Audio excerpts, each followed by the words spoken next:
Anne, merci. Regardez la statistique établie il y a quelques instants par le grand prêtre en la matière de la statistique des cas de Covid sur la hausse des cas positifs, non pas seulement dans la journée, mais le détail sur une semaine. La hausse des cas positifs se poursuit, devient très rapide.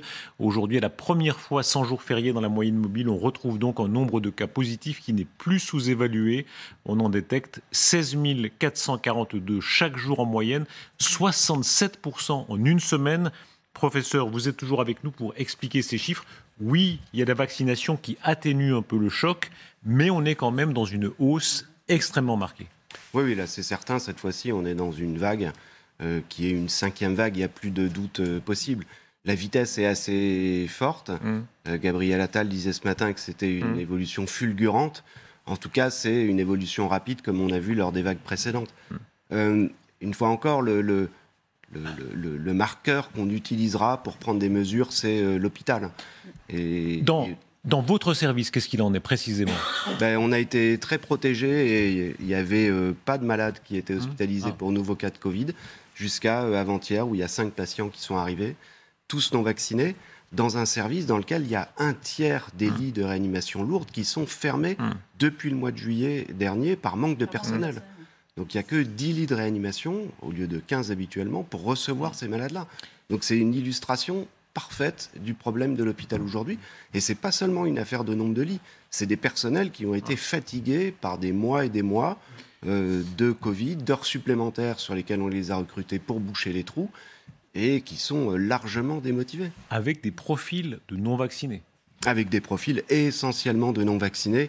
Il y a quelques patients qui sont immunodéprimés et qui, eux, décidément, doivent quand même bien regretter que le virus puisse circuler comme ça à cause de personnes qui sont non vaccinées.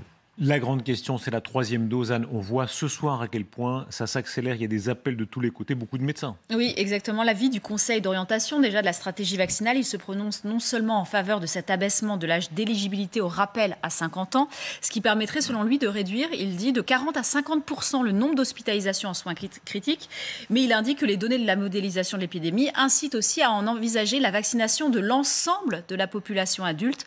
Pour freiner l'épidémie, la porte est donc ouverte, selon lui, pour annoncer une éventuelle troisième dose pour les plus de 18 ans. Autre voix qui s'est élevée ce matin, celle de Vittoria Colizza. C'est la directrice de recherche à l'INSERM. Voilà ce qu'elle dit dans les colonnes du JDD. Il ne faut plus attendre, il n'y a plus de raison de prioriser telle catégorie d'âge. Pourquoi attendre ? On a l'impression qu'il y a depuis quelques jours cette demande, insistance qui s'inquiète d'une forme de passivité. On voit, le choix du gouvernement, c'est toujours le même depuis le début de la campagne de vaccination, c'est vraiment de faire par catégorie d'âge. Alors ça a été beaucoup critiqué, on s'en souvient, l'année dernière, au moment du début de la campagne de vaccination au mois de janvier, parce que les Français voulaient que ça aille plus vite, l'Allemagne allait plus vite que nous, souvenez-vous, regardez ce qui se passait outre-Rhin. Et puis nous, c'était plus lent parce qu'on avait décidé de commencer par les personnes les plus à risque, c'est-à-dire les personnes dans les maisons de retraite ou les personnes très âgées, puis les soignants. Puis c'est avancé tout doucement. Et là, c'est vrai qu'il y a encore, on se retrouve exactement dans la même pause, au même moment, c'est-à-dire qu'il y a une poussée. Les gens adultes qui sont vaccinés depuis plus de 6 mois, alors c'est pas l'essentiel aujourd'hui, voudraient pouvoir être vaccinés très vite, mais le gouvernement répond toujours non, il faut y aller doucement, comme si on avait encore peur d'une pénurie, alors que ce n'est pas le cas. Donc il y a quelque chose d'un peu incompréhensible dans ce frein, pour ceux en tout cas qui voudraient bénéficier d'une troisième dose aujourd'hui. Écoutez, l'épidémiologiste, c'est Yves Kopieters, médecin épidémiologiste, professeur de santé publique à l'Université libre de Bruxelles. Bonsoir. Bonsoir. Vous faites autorité en Belgique et en Europe. Est-ce que ce soir, l'urgence de la troisième dose, de cette dose de rappel avec sa capacité de doper l'immunité, est-ce qu'elle est européenne ?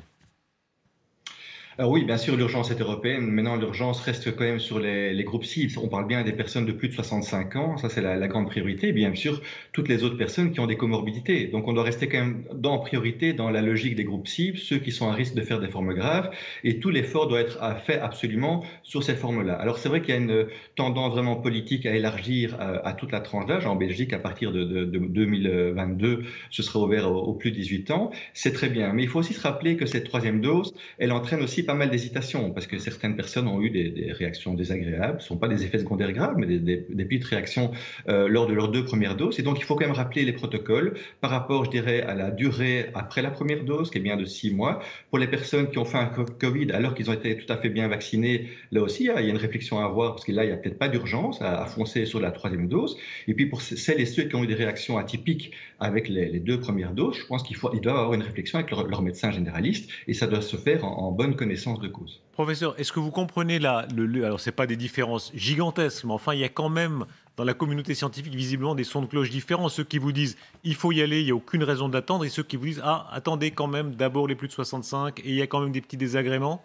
Je vous voyais réagir, Guillaume Roquette, là-dessus. Oui, parce qu'effectivement, alors je comprends que l'épidémie évolue très vite et que les connaissances médicales aussi, mais c'est vrai que en France, on nous dit bientôt on va vacciner tout le monde, il faudra donner la 3e dose, et puis le professeur qu'on entend en direct de Bruxelles nous dit attention, c'est surtout les plus de 65 ans. Alors, les gens qui sont pro-vaccin, de toute façon, eux, plutôt ça arrivera, mieux ce sera. Mais ceux qui hésitent... Il y en a qui trichent sur l'âge, on a vu. Hein. Peut-être que ceux qui hésitent, ils vont être un petit peu perturbés en se disant, finalement, les scientifiques sont peut-être pas aussi catégoriques et ils pensent peut-être pas tous la même chose. Professeur ? Alors oui, on pense tous la même chose. Maintenant, on se base sur tous les mêmes études. Et les études, c'est vraiment clairement chez les personnes plus fragiles et de plus de 65 ans. Et on voit très bien qu'il y a urgence de revacciner de cette 3e dose dès 4 mois si c'est le Johnson & Johnson, et pour les vaccins Pfizer et Moderna à partir de 6 mois. Donc ça, c'est très important. Maintenant, il y a aussi la réflexion, et c'est pas évident, sur la quantité, quelle dose de cette 3e dose, parce qu'on voit que pour le vaccin Pfizer, c'est bien le même vaccin. Pour le vaccin Moderna, qu'on utilise aussi dans certains pays européens, là, il y a une question sur le dosage. On voit très bien qu'une demi-dose est bien suffisante parce que le vaccin Moderna entraîne une réaction inflammatoire un peu plus forte que le vaccin Pfizer. Donc voilà, donc il y a aussi un manque d'harmonisation, je dirais, dans les protocoles que chaque pays va utiliser. Mais quoi qu'il en soit, la 3e dose reste très importante. Elle est importante pour les publics cibles pour l'instant. Et pour la population générale, attendons, c'est pas une question d'attendre, mais on attend quand même des études actuellement qui nous confirment que cette immunité diminue, et ça on est quasi sûr, mais est-ce que ce sera après 6 mois, 8 mois, 10 mois, sur une population générale sans facteur de risque? Ça doit encore être documenté. Alors, on va voir dans un instant les contestations en Europe, en Autriche, où vous êtes aussi en Belgique, on va vous retrouver, mais Renaud Pilat. Oui, une petite question, professeur. Vous parlez d'études. Il y a en même temps un laboratoire, je dirais, réel, c'est le cas d'Israël, où du jour au lendemain, compte tenu des contaminations, tous les plus de 18 ans ont eu le rappel. Les Israéliens sont rués même de nuit sur le rappel. Et depuis 5 jours, par exemple, il y a 0 décès en Israël. Est-ce que ce n'est pas un laboratoire à suivre ? Tout à fait. C'est un laboratoire, en tout cas, qui nous confirme que la 3e dose rebooste très fort et très vite l'immunité. Et ça, c'est clair. Donc, en quelques jours, l'immunité vraiment réaugmente, et qu'on soit une personne fragile, ça va peut-être réaugmenter moins fort, mais dans une population générale, ça réaugmente très fort. Oui, donc voilà. Donc ça, ils n'ont pas attendu. Ils n'ont pas attendu. Bon. Ils n'ont pas attendu, mais je vous rappelle que la priorité, quand même, c'est de protéger les soins hospitaliers. Donc, on peut bien sûr vacciner tout le monde à toute vitesse, mais n'oublions pas quand même que dans cette population, il y a des personnes qui doivent absolument être protégées. Et ça, c'est l'urgence du moment, parce que là, vraiment, leur immunité est en train de diminuer et ils sont de nouveau à risque de formes graves, potentiellement graves, parce que le virus circule beaucoup partout. Professeur Coppieters, tout à l'heure, nos confrères de TF1 montraient cette animation où on voit bien à quel point, et évidemment on se base sur cet énorme échantillon israélien, 1,5 million de personnes, l'efficacité du vaccin. Alors pour les cas graves, heureusement ça va beaucoup moins vite, c'est la courbe rouge, mais pour les cas en général, on voit quand même cette baisse on passe d'une efficacité de 88% à une efficacité de 47% en 6 mois, déjà à 3 mois. Déjà à 3 mois, il y a une inflexion. Beaucoup se diront, dans ce cas, pourquoi ne pas aller plus vite à la 3e dose? Pourquoi toutes ces prudences? Alors, je pense qu'il n'y a pas de prudence. Je pense qu'il faut rester dans une stratégie de santé publique cohérente. Et donc, ça dépend aussi des ressources que chacun a. Alors, semble-t-il, ce n'est pas un problème de doses de vaccin. Tous les pays européens ont bien assez de doses de vaccin. Alors, maintenant, je pense que c'est aussi c'est un problème de logistique et de mise en place opérationnelle.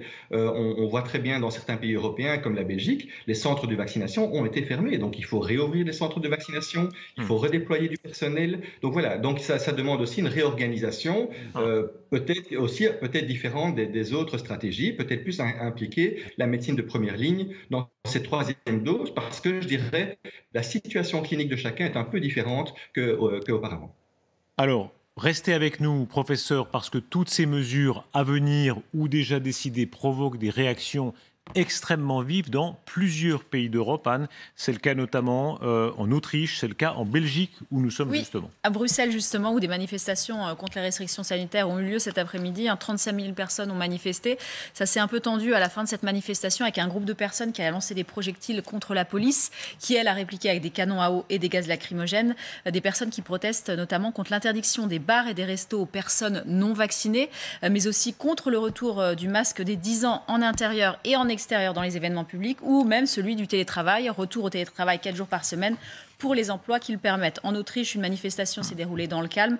6 000 personnes dans le nord à Linz contre les mesures anti-Covid du gouvernement. C'est moins que celle d'hier que vous voyez là à Vienne, où il y avait 40 000 personnes qui étaient réunies. Je vous rappelle qu'à partir de demain, l'Autriche reconfine l'ensemble de sa population, y compris les vaccinés, pour une durée de 20 jours. Et nous y sommes en direct avec vous, Ignacio Bornassin. Vous êtes à Vienne. Bonsoir. Bonsoir. Alors, c'est pas la grande foule derrière vous oui, déjà. C'est pas, c'est pas encore le confinement, ce sera demain matin, mais on voit que ça se libère. Non, vous avez bien vu, effectivement, hein, là, ça y est, les rues commencent un petit peu à se vider à Vienne. Mais autour de moi, regardez les terrasses, elles, eh bien, il continue à y avoir un peu de monde. Hein. Les Autrichiens, beaucoup de jeunesse notamment, eh bien, sont venus chercher un petit peu ces derniers moments de plaisir à sortir entre amis, boire des verres sur ces terrasses qui, malheureusement, devront fermer à partir de demain, et ce, pour une durée d'au moins 3 semaines. Les cafés, les bars, restaurants, les commerces non essentiels vont fermer dans toute l'Autriche. C'est le confinement strict pour les vaccinés et les non-vaccinés, vous l'avez dit. Autre symbole que nous avons vu, le marché de Noël typique de Vienne, lui aussi devra fermer. Alors ce dernier week-end, c'était vraiment le moment pour les Autrichiens bien de profiter pour faire des derniers achats, notamment les cadeaux de Noël, et puis surtout voilà, pour sortir, essayer de profiter un petit peu de cette vie avant un confinement qui, encore une fois, va très probablement être très difficile à vivre pour eux.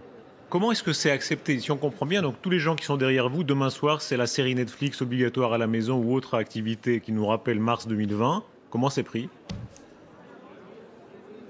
Eh bien, en tout cas, c'est sûr, hein, les personnes que vous voyez derrière moi, eh bien, elles ne pourront plus s'asseoir en terrasse, car à partir de demain, les bars, les restaurants, les cafés, ils ne pourront plus faire que de la vente emportée. Il sera plus possible de sortir dehors pour boire un verre, par exemple. Si les personnes veulent sortir, elles devront avoir avec elles un pass sanitaire, c'est-à-dire le vaccin ou un test négatif Covid pour aller travailler ou pour aller seulement faire des courses alimentaires. Et évidemment, surtout chez la population vaccinée, il y a une sorte de sentiment d'injustice qui règne, une frustration, parce qu'ils ont l'impression eh bien, d'avoir tout fait justement pour éviter le confinement, mais malheureusement ici en Autriche, 2 millions de personnes ne sont toujours pas vaccinées sur une population d'un peu moins de 9 millions d'habitants, et donc parce que ces personnes-là ne sont pas vaccinées, le gouvernement a pris la décision de confiner absolument tout le monde en espérant que le taux de vaccination en Autriche va augmenter. Nous l'avons vu pendant ce week-end, les centres de vaccination sont restés ouverts même le dimanche, alors que c'est un pays très catholique, normalement ils devraient être fermés, mais malheureusement nous l'avons vu aussi dans les queues, nous avons vu surtout des candidats à la 3e dose, des personnes qui viennent faire cette 3e dose pour espérer justement plus tard échapper à des futurs confinements.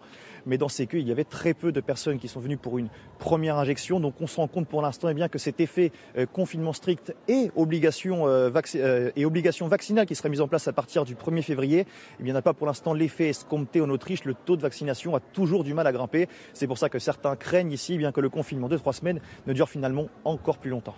Ignacio Bornassin, merci beaucoup. Bonne soirée. Profitez de cette fin de soirée à Vienne, dernière soirée à Vienne en terrasse. Merci beaucoup.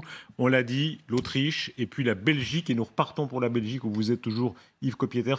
Comment réagit la population belge? On se rappelle quand même tout ce qu'on a subi. Il y a des gens qui disent « ça suffit, non, il ne faut pas retourner au confinement ». Il y a certaines mesures aussi en Belgique. Comment est-ce que ça réagit? Alors d'abord, la majorité de la population adhère aux mesures prises par nos responsables politiques, mais quoi qu'il en soit, c'est vrai que tout le monde a peur, je dirais, de l'exemple de l'Autriche ou d'autres exemples européens, puisque la situation épidémiologique en Belgique n'est pas bonne du tout, hein, c'est un des pays où le virus circule le plus, et on a peur de mesures fortes. Alors c'est étonnant parce que le gouvernement n'a justement pas pris des grandes mesures, à part le retour au télétravail à partir de demain, ça c'est une mesure importante, mais il n'y a pas encore vraiment, je dirais, de restrictions par rapport aux vaccinés, non vaccinés, etc.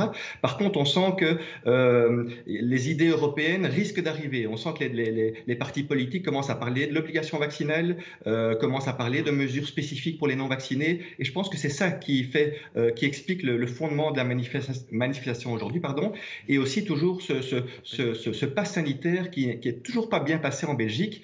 C'est pas la même chose en France. Hein. Chez nous, c'est moins bien intégré et on a l'impression que c'est un outil qui ne sert pas à grand-chose. Professeur, merci beaucoup. On voit à quel point il y a une forme de mouvement européen qui a lieu. C'est dans plusieurs pays simultanément. Anne, rappelons quand même ces mesures. Quand on fait la liste, le bout à bout, ça devient très impressionnant. Oui, on a parlé de l'Autriche. Les Pays-Bas aussi manifestent. Du coup, encore cette nuit, c'est la 3e soirée de troubles aux Pays-Bas. Il y a 19 personnes qui ont été arrêtées la nuit dernière. Du coup, regardez, ils protestent contre quoi? Contre les commerces qui ferment à 18h, les bars et les restos qui ferment à 20h. En Allemagne, tous les marchés de Noël vont devoir fermer en Bavière à partir de mercredi, où un tiers des Bavarois ne sont toujours pas vaccinés. Fermeture également des boîtes et des bars de nuit en Bavière. Et puis le Portugal envisage, lui, de nouvelles restrictions, comme par exemple un retour du port du masque dans l'espace public. Il y a une hausse des contaminations de plus de 50% en une semaine, 1800 nouveaux cas par jour au Portugal. Jean-Marie Le Guen, vous avez été ministre. Qu'est-ce qui se passe là ce soir parmi les conseillers d'Emmanuel Macron, dans le cabinet d'Olivier Véran, quand on regarde ce qui se passe un peu partout en Europe? On regarde différents scénarios. On voit les scénarios les pires aussi. On a des objectifs, me semble-t-il, assez clairs. Ils ont été dits ici. C'est absolument éviter le reconfinement, mais de l'autre côté, absolument éviter la rupture hospitalière. Et donc, qu'est-ce qu'on peut faire entre ces deux éléments? Puis après, on essaye de comprendre, de mieux analyser, de voir comment on peut limiter le stock de personnes non vaccinées. Il y a encore, parmi les gens non vaccinés, des gens, j'allais dire, qui sont très très loin du système de soins ou du système social. Et là, il y a un effort considérable à faire, à continuer de faire pour aller chercher la première dose chez ces gens qui sont loin, qui sont parfois mal conseillés, etc. Donc il faut continuer ce travail. Et les collectivités territoriales ont un rôle majeur à jouer. Et ça peut être dur, c'est lassant, etc. Mais il faut le faire. Après, il faut bien voir que quand on est confronté à des épidémies, il y a des histoires dans nos sociétés des épidémies. Il y a toujours des mouvements puissants à l'intérieur des sociétés où la peur interagit avec la pensée magique et il se passe toujours des choses et souvent avec des éléments de violence. Donc, en même temps, il faut être capable dans une société de maîtriser cela, c'est-à-dire avoir de l'ordre, parce qu'il est impossible de laisser se développer un certain nombre de choses, et en même temps ne pas transformer évidemment nos rues en lieu d'affront. Jean-Marie Le Guen, vous dites réaction, la crainte de réaction dans la rue. Alors on a un exemple extrême en Guadeloupe, mais ici aussi, dans la métropole aussi. Écoutons David Corona, vous êtes avec nous en direct, vous êtes un ancien du GIGN, fondateur de l'agence Incognita. Merci beaucoup d'être avec nous ce soir. Avec plaisir. On se rappelle les manifestations de cet été passé avec les renseignements généraux qui avaient fait des notes très intéressantes sur tous ces milieux dont vous parlez, depuis des antivax très déterminés jusqu'à simplement des sceptiques qui manifestaient, qui sans doute seraient prêts aujourd'hui à remonter au créneau s'il y avait des mesures très contraignantes. Comment est-ce que vous évaluez ce risque aujourd'hui? Par exemple, si on devait prononcer des mots comme confinement ciblé sur les non-vaccinés, est-ce que ça provoquerait une explosion? Est-ce que c'est un risque? Provoquer une explosion, j'ai envie de vous dire, il faudra avoir une boule de cristal pour ça. Maintenant, on peut se fier aux derniers mois passés et ce qui se passe autour de nous. On ne peut pas ignorer que les Françaises et les Français sont en capacité de monter en puissance, ou en tout cas de s'opposer fermement, physiquement dans la rue. On l'a vu notamment pour les manifestations des week-ends anti-vax, mais on l'a vu bien avant ça avec le mouvement des Gilets jaunes. On sait de toute façon que la France est un pays où la parole est ouverte, où la mobilisation peut être violente parfois, et pas forcément les gens qui manifestent pour de bonnes raisons, pour faire entendre leur parole, mais plutôt, comme ça se voit aussi en Guadeloupe, des gens qui, en marge de ces manifestations, commettent des exactions qui sont inadmissibles. Donc j'ai envie de vous dire, on ne peut pas se fermer cette porte-là alors qu'il est. David Corona, pardon, vous avez un nom prédestiné pour parler du sujet, mais on voit bien, c'est européen, on a vu des images aussi de Croatie. Est-ce qu'il y a une opinion européenne? Il y a une opinion européenne pour aller de l'avant. Est-ce qu'il y a aussi une sorte de contre-opinion européenne, peut-être une minorité, hein? Ceux qui vont à la vaccination disent « nous sommes la majorité silencieuse », mais une contre-opinion qui est en train de se former? Une opinion européenne, je pense, potentiellement à un niveau politique peut-être ou à un niveau décisionnel. Par contre, effectivement, les gens vont se recentrer sur ce qui les concerne. Là, on vit ces dernières semaines effectivement une flambée des nombres de cas dans plein de pays. En même temps, en France, on est en train de subir une montée des niveaux de prix des énergies, une baisse de pouvoir d'achat. On arrive quand même à plusieurs vagues de confinement où les gens psychologiquement, émotionnellement sont éprouvés. Et effectivement, la décision de plus ou le mouvement de plus pourrait à n'importe quel moment mettre le feu aux poudres ou pas. On pourrait faire des choses prédictives. Maintenant, quand vous contraignez les gens, quand vous les ciblez personnellement, il n'y a plus vraiment d'esprit généraliste ou supérieur. Les gens vont se fier à ce qui les concerne eux. Combien est-ce qu'il me reste d'argent? Est-ce que ma liberté personnelle est privée là tout de suite? Qu'est-ce que ça va avoir comme conséquence dans ma vie? Et j'ai envie de vous dire, dans ces moments-là, les gens s'égocentrent ou se recentrent sur eux. Donc je ne suis pas persuadé qu'il y ait un niveau de pensée européen à ce niveau-là dans cette dynamique. David Corona, merci beaucoup. Écoutons quelques réactions glanées ces dernières heures, oui ou non à des mesures supplémentaires, quelques-unes de ces réactions.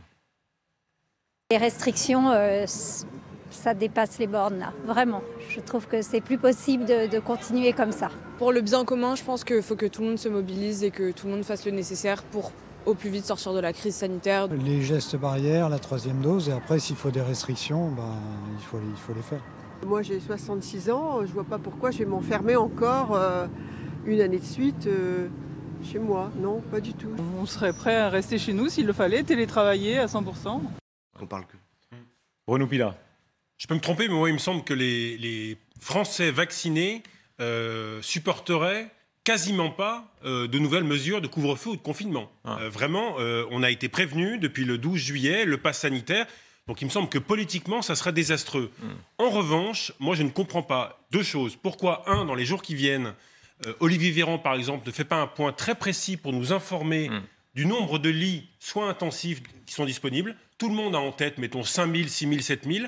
Vous le dites et tous les professeurs de médecine disent qu'on est vraiment, vraiment en dessous compte tenu de l'épuisement des soignants.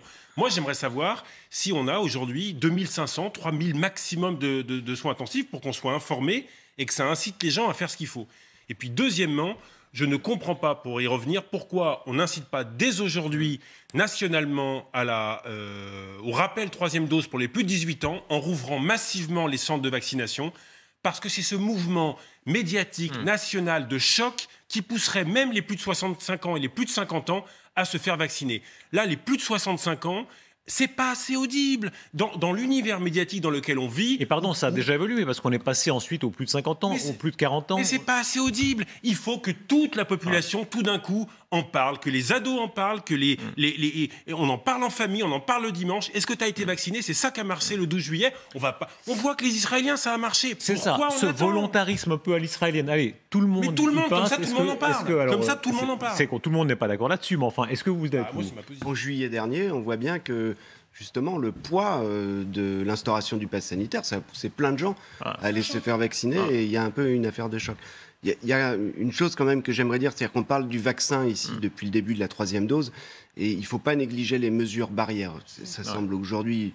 Mais c'est vrai que ça s'est relâché dans la population. Nous tous, on fait moins attention. Même les hommes politiques. On voit Emmanuel Macron en déplacement dans le Nord qui touche une soignante. On voit Jean Castex aussi qui est très proche des gens. Il serre des mains, il y a 60 ou 65% des Français qui refont la bise. Il y a un bon moyen qu'on a tous de se protéger contre des mesures coercitives à venir, contre un nouveau confinement, c'est de refaire très attention à se serrer la main, à pas s'embrasser, à bien se désinfecter les mains et à aérer les lieux quand on est enfermé.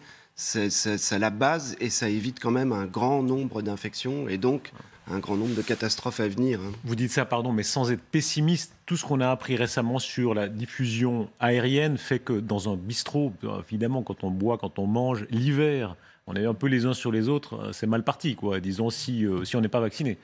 Ça repose toute la question du confinement. C'est évident, mais on peut tous faire quand même attention aussi quand on est dans les transports en commun, dans d'autres lieux qui sont des lieux fermés, sans pour autant... Heureusement, sur le masque, on est bon. Et heureusement, sur le masque, on est bon.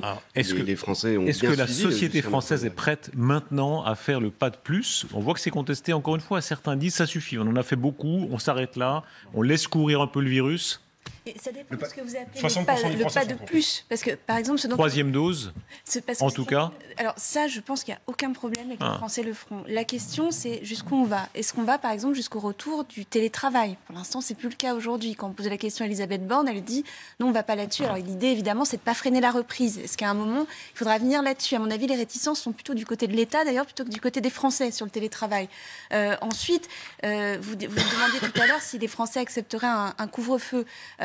Je pense que confinement, c'est impossible. Après, il y aura peut-être d'autres petites mesures pour sauver Noël. Parce qu'on va rentrer dans un compte à rebours infernal, c'est-à-dire que les Français vont commencer à regarder en disant on a réussi à avoir des vacances de la Toussaint, est-ce qu'on aura Noël à Noël? Déjà le calendrier de l'avance, mais oui, ça y est. Oui, mais ça compte pour énormément de gens, enfin pour tout le monde. Tout le monde commence à regarder cette prochaine échéance. Est-ce qu'on va se retrouver en famille? Est-ce qu'on va être un danger pour les aînés à Noël? Donc, et tout ça recommence et ça rappelle des souvenirs de l'année dernière avec les fameuses fêtes à 6 autour de la table. Je pense que les Français ont envie de festoyer un peu plus largement cette année, donc ça va marquer. Sanitaire au ski, parce que Gabriel Attal le disait, aujourd'hui ça remonte, si ça passe au-dessus de 200, il a dit je pense que ça va passer au-dessus de 200, le taux d'incidence, le pass sanitaire sera demandé aussi aux abords des stations de ski, avec le port du masque obligatoire. Oui, effectivement, alors je pense que le côté familial est plus important, parce qu'il n'y a pas énormément de Français qui vont au ski, mais pour le Noël en famille, je pense que ça c'est vraiment sacré pour les Français.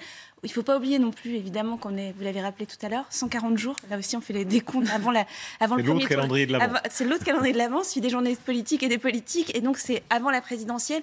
Est-ce qu'il réduit quand même le champ de mouvement pour Emmanuel Macron, à mon avis, même si, on en parlait tout à l'heure, pour ce qui est des mobilisations, le Covid n'a pas été un vecteur de mobilisation en France.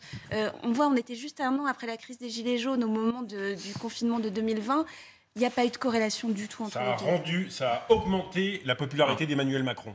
Emmanuel Macron a renforcé sa popularité avec le pass sanitaire. Il ne faut pas se leurrer, toutes les catégories de Français, vous regardez l'âge, la CSP, les métiers, une très grande majorité sont pour la sévérité. On en a soupé depuis 2 ans. C'est une majorité, ce n'est pas une minorité qui va gouverner le pays avec 3 manifs. Professeur Monet, on dit c'est une minorité, mais c'est une minorité très présente. Qu'est-ce que vous répondez à cette minorité? Souvent, c'est un peu dans les discussions de bistrot que ça se dit, mais qui dit... Ça suffit. Au fond, il y a des morts sur la route, il y a d'autres maladies qui causent des décès. Maintenant, on en a assez fait. Il faut accepter une forme de logique presque darwinienne, disent certains. Qu'est-ce que vous répondez à ces objections-là?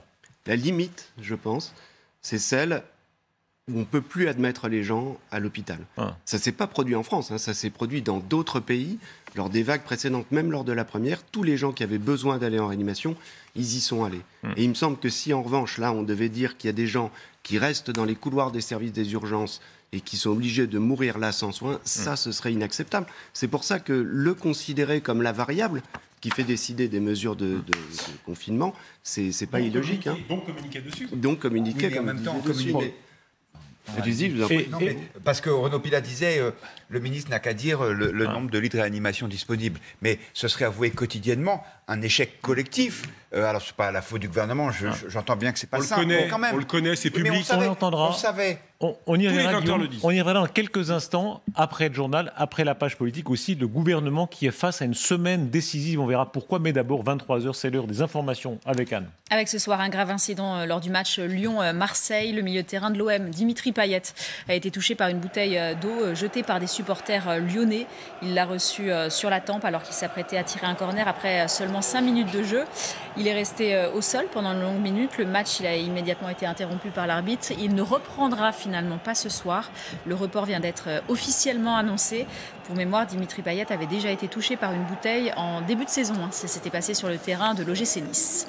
Les chiffres de l'épidémie de Covid qui se stabilisent autour de 20 000. Regardez, en 24 heures, on recense en France 19 749 nouveaux cas, une hausse de plus de 81% en une semaine. Plus de 8 000 personnes sont hospitalisées, plus de 1 300 sont actuellement en soins critiques. En Guadeloupe, les habitants redoutent, eux, une 4e nuit d'émeute. Des grévistes qui protestent contre le couvre-feu ont été rejoints ces derniers jours par des pilleurs et des casseurs. La nuit dernière, des voitures ont été incendiées, des magasins pillés, des contestations qui se doublent d'un début de crise sociale. Une réunion se tiendra d'ailleurs demain à Matignon autour de Jean Castex, de plusieurs ministres et d'élus du gouvernement. Johan Engen, Jean-Marc Dabreux et Anaïs Lebranchu. Peu après minuit, ils sont une trentaine à piller ce petit centre commercial dans la commune de Lamentin. Résultat, 5 boutiques entièrement vandalisées. Ils ont piqué un tractopelle sur un chantier à 500 mètres et donc ils ont éventré les volets métalliques. D'après les commerçants, les casseurs ont volé ici de l'alcool, là des téléphones, dans ce magasin des outils de bricolage, dans ce bar, des jeux à gratter et des cigarettes. Sur ces images tournées par un habitant, ces jeunes hommes rentrent chez eux avec leur butin. Et le matin encore, certains profitent des dégradations pour se servir. J'ai jamais vu ma ville comme ça. Je suis un peu choquée parce que c'est là où j'habite. Au total, policiers et gendarmes ont interpellé 38 personnes. Dans la journée, pas de violence, mais des barrages routiers qui exaspèrent certains habitants. Après le confinement, on se retrouve encore, nous, commerçants, impactés. Et c'est clair que ça n'arrange pas les choses. Autre conséquence de ces blocages, l'hôpital est plus difficile à rejoindre, ce qui complique la prise en charge des patients. Il y a des dizaines de patients qui n'ont pas pu être dialysés sur les derniers jours par défaut de pouvoir accéder à leur centre de dialyse ou parce que les infirmières n'étaient pas assez nombreuses dans les centres de dialyse. Des services hospitaliers perturbés et des agents communaux sans cesse occupés à la même tâche, dégager des routes qu'ils avaient pourtant déblayées la veille. Des heurts à Bruxelles cet après-midi en marge d'une manifestation anti-Covid. 35 000 personnes ont manifesté contre les restrictions sanitaires mises en place par le gouvernement, comme l'interdiction des bars et des restos aux personnes non vaccinées. En fin de manifestation, un groupe de personnes a jeté des projectiles sur les forces de l'ordre qui ont, elles, répliqué avec des gaz lacrymogènes ou encore des canons à eau. Vous le voyez. Après plus de 2 semaines de silence, Peng Shuai a pu parler avec le président du CIO. Ils se sont entretenus selon l'organisation. Quelques heures plus tôt, le pouvoir chinois avait orchestré la première réapparition publique de l'ex numéro 14 mondial de tennis. On la voit d'ailleurs ici, Peng Shuai, lors d'un tournoi de jeunes à Pékin. On le rappelle, la joueuse de tennis avait disparu après avoir accusé un haut dignitaire de viol. La pression internationale pour avoir de ces nouvelles était chaque jour un peu plus forte. En Ariège, un chasseur a été hospitalisé après avoir été mordu par une ours. La femelle était avec ses petits. Elle a été ensuite abattue.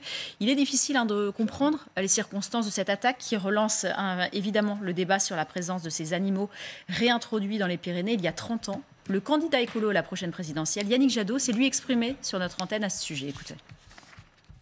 La nature, c'est pas simplement une nature maîtrisée. C'est pas simplement une nature humanisée. C'est pas simplement une nature, au fond, qui aurait été transformée par l'homme. Il faut qu'une partie, y compris dans notre pays, soit une nature qui soit une nature sauvage. On le gère avec les éleveurs, c'est parfois tendu. Sur la question de l'ours, sur la question du loup, il y a de nouvelles techniques et de nouvelles approches qui permettent d'avancer, qui permettent de réconcilier. Mais on ne peut pas vouloir sauver les éléphants en Afrique, les lions, et pas protéger les ours dans notre pays. C'est sans doute la libération d'otages qui crée le plus la polémique, celle de Sophie Pétronin, cette Française retournée en Mali depuis le mois de mars dernier, après avoir été libérée en octobre 2020. On se souvient tous de ces images. Jean-Yves Le Drian s'est exprimé sur son cas à la mi-journée. Il répondait aux questions du grand jury. Écoutez. Qu'elle y reste. On ne peut pas, pendant plusieurs mois, voire plusieurs années, mobiliser les services secrets, y compris les militaires, pour essayer de sortir cette femme de cette situation d'otage, de la ramener, et ensuite qu'elle reparte en disant « je suis bien là ». Si elle est bien au Mali, qu'elle y reste. Mais si elle est à nouveau prise en otage, que fera la France ? Écoutez, elle dit qu'elle est bien, donc j'imagine qu'elle est bien. Donc on comprend que nous n'interviendrons pas une deuxième fois. Refermons ce journal avec les illuminations sur les Champs-Élysées. Ça y est, vous pourrez admirer les lumières qui partent la plus belle avenue du monde à chaque tombée de la nuit jusqu'au 9 janvier. Vous voyez, c'est la chanteuse Clara Luciani qui a donné le coup d'envoi de ces illuminations sur la plus belle avenue du monde ce dimanche. Merci Anne, ça rougeoie. On est décidément dans la thématique de l'Avent. Hein. L'Avent avec Soisy Kemener. Combien de jours avant la présidentielle ? 140 jours avant le premier tour. Exactement, on ouvre chaque case les unes après les autres comme les enfants. Et puis Thierry Saucé nous a rejoint. Bonsoir Thierry Saucé. Bonsoir. Le pape de la communication politique. Il y a quelques papes, il y a aussi Jacques Séguéla et quelques autres, mais... Oui, ça se partage. Voilà. Il y avait Michel Bongrand surtout, c'est lui qui nous a tout appris, mais c'est vieux déjà. Hein. Vous serez très utile pour commenter l'actualité de maintenant. Ce sont les Républicains qui sont pris d'assaut de tous les côtés. C'est très spectaculaire. Ce soir encore sur leur gauche avec le camp d'Emmanuel Macron qui lance une offensive de charme sur l'électorat des Républicains. Mais d'abord aussi sur la droite, c'est Éric Zemmour, une des déclarations marquantes de ce week-end, qui faisait référence à sa façon, vous allez l'entendre, à Nicolas Sarkozy. De toute façon, oui. Ils m'ont dit de ne pas faire comme Nicolas Sarkozy, je leur ai promis. C'est-à-dire ? Vous savez, moi, si je dis que je passe le Karcher, je le passerai. La différence. Ça veut dire que si je fais des promesses et que je les tiendrai, parce que justement, je ne suis pas soucieux de plaire à la gauche, aux médias, aux gens qui font l'opinion. Ça, c'est sans doute ma différence avec Nicolas Sarkozy. Voilà, la pique, réponse à la pique, Thierry Saucé. Nicolas Sarkozy, c'est votre ami, c'est l'homme que vous avez beaucoup conseillé. Réponse. Bon, c'est même pas la peine de répondre. C'est-à-dire, il faut dire aux communicants politiques qui sont autour de M. Zemmour que quand on cherche à séduire des électeurs de droite, on ne tape pas sur Nicolas Sarkozy. Enfin, c'est pas le premier faux pas, mais c'est le premier faux pas en termes de stratégie politique. Et au fond, moi je pense depuis longtemps, je l'ai dit d'ailleurs il y a quelques semaines ici, qu'Éric Zemmour va baisser. La première raison, c'est qu'il a monté tellement haut ses produits de base, en quelque sorte, hein, l'immigration, l'insécurité, que le reste devient banal.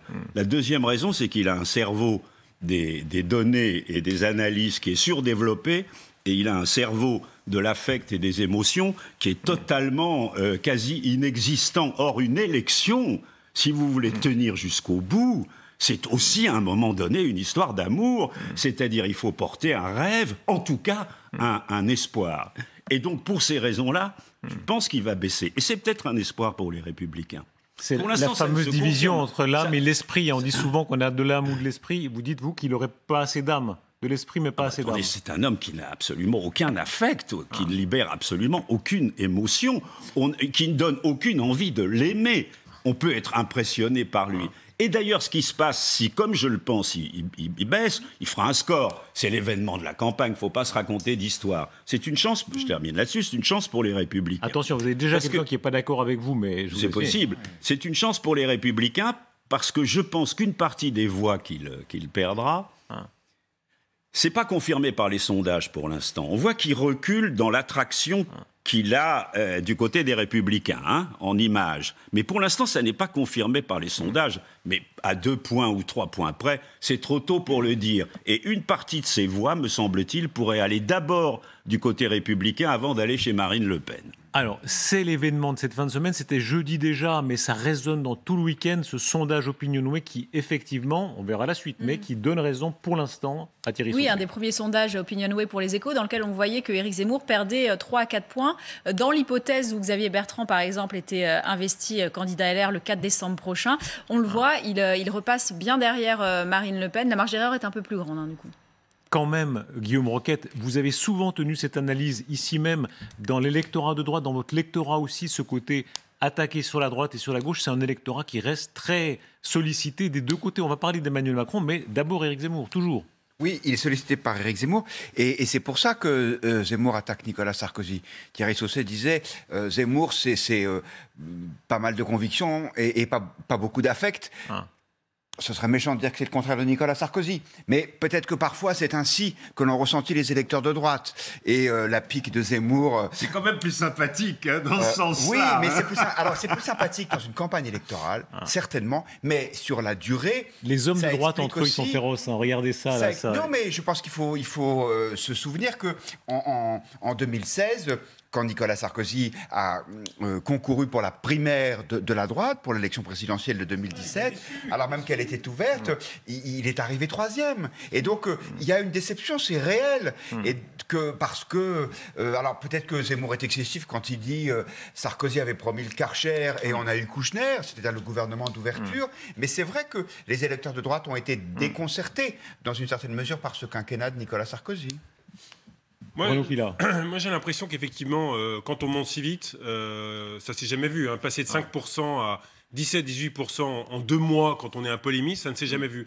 Mais j'explique, si ce n'est la baisse, en tout cas la fin de la dynamique. Ce qui compte, ce n'est pas les valeurs absolues, c'est la dynamique. J'explique la fin de la dynamique par 3 semaines et demie d'outrance, de fuite en avant. Moi, j'appelle ça une fuite en avant parce que le coup d'éclat permanent pendant 2 mois, c'était bien pour s'installer médiatiquement. Mais l'outrance, bon, je ne reviens pas sur Pétain ou autre, mais notamment les enfants Sandler. Les enfants Sandler. Ça, je crois que dans une partie vraiment d'électorat, pour le coup conservateur, bourgeois, les accusations contre le grand rabbin de France, à un moment donné, il y a vraiment au-delà de la présidentialité qui, pour l'instant, n'existe pas chez Éric Zemmour. Il y a un moment donné des gens qui disent non, bon, ok, on voulait donner un cri de colère sur quelqu'un qui, sur immigration, insécurité, n'en fait pas assez, mais là, on a affaire à quelqu'un qui est inarrêtable, et donc, il baisse effectivement sur ces catégories supérieures. Et pourtant, est-ce qu'il est quand même en train de continuer à manger un peu sur cet électorat? On a vu le succès relatif, mais dans un certain nombre de LR, d'Éric Ciotti ces derniers jours. Oui, mais la difficulté d'Éric Zemmour, c'est qu'en fait, il a bouleversé, complètement chamboulé le début de la campagne. Et on a vu, Marine Le Pen a été déstabilisée, réellement déstabilisée par ce qui s'est passé au mois de septembre. Les Républicains aussi. Mais en même temps, quand on regarde ce qui se passe 2 mois et demi plus tard, c'est que Éric Zemmour participe à la stérilisation du champ politique. C'est-à-dire qu'il n'est pas une solution.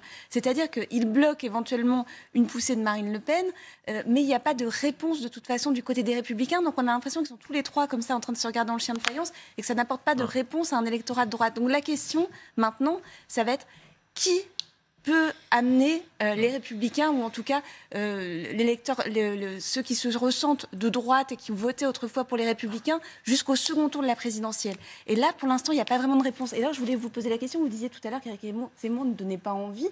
Alors, je peux vous rejoindre là-dessus, mais qui donne envie, à votre avis, parmi les candidats LR qu'on a pu voir, ils s'affrontent pour des débats jusqu'à la fin du mois? Est-ce qu'il y en a un qui donne envie, à votre avis?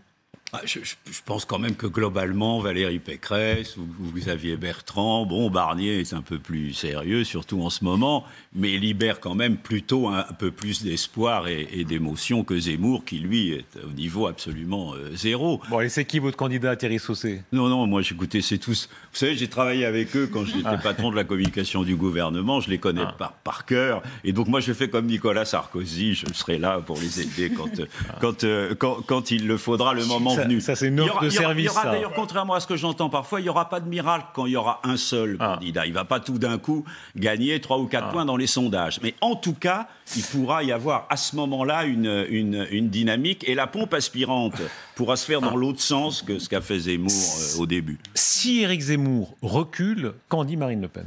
Marine Le Pen, elle apparaîtrait en ce moment comme même plus modérée qu'Éric Zemmour. Elle a parlé de brutalité du polémiste. Écoutez, c'était sur un marché des Bouches-du-Rhône. La brutalité qui émane des propositions d'Éric Zemmour et son côté monothématique, en miroir, démontre que nous avons, en ce qui nous concerne, un projet très complet, très travaillé, très précis et immédiatement applicable, avec les équipes également, pour porter ce projet. Donc c'est vrai qu'en miroir, quelque part, il nous rend service. C'est extraordinaire. La thèse de Marine Le Pen, on verra si c'est vrai ou faux, mais elle le dit de manière assez cash. Elle dit, au fond, le moment Zemmour, s'il devait s'arrêter, c'est son hypothèse, ça nous aura servi, ça m'aura recentré, ça m'aura fait apparaître comme plus modéré. Oui, je crois que c'est une habile présentation des choses. Est-ce que c'est qu'une habile présentation? Est-ce que c'est une hypothèse qui a du corps? Écoutez, je n'ai pas l'impression qu'elle prétend avoir un projet plus global que celui de Zemmour. Il est vrai qu'Éric Zemmour ne parle que de 2 sujets. Enfin, je n'ai pas vu que le projet de Mme Le Pen était très arrêté non plus et très dynamique. Donc, Plus classique les dérapages de Zemmour. Voilà, et je suis pas sûr. Mais pardon, ça n'est pas qu'une question de projet. Là, on sent bien que c'est l'argument. Je suis plus ronde, à la modération, je suis plus ronde, plus modérée, plus populaire. Oui, en même temps qu'elle a commencé à répondre à Éric Zemmour en remontant le niveau de ses propres propositions, si on regarde sur les questions de l'immigration notamment. Sur le Bataclan, par exemple, elle a marqué une différence. On est dans des choses importantes d'ailleurs, qui rejoignent la question de l'affect, etc., mais qui ne sont pas des éléments de nature. J'oubliais le Bataclan, ça choque. Mais ça choque, même une partie du potentiel électoral d'Éric Zemmour, ça choque. Moi, je connais des gens qui étaient prêts à voter Éric Zemmour. On ne fait pas une conférence de presse devant un cimetière, m'a dit des potentiels électorats d'Éric Zemmour. Est-ce qu'il est rattrapé par ce côté trop intello, ce côté un peu Charles Maurras pour ses références, ou qui est peut-être des gloires intellectuelles, mais qui ne sont pas des hommes politiques qui ont bien réussi? C'est qu'il va continuer comme ça.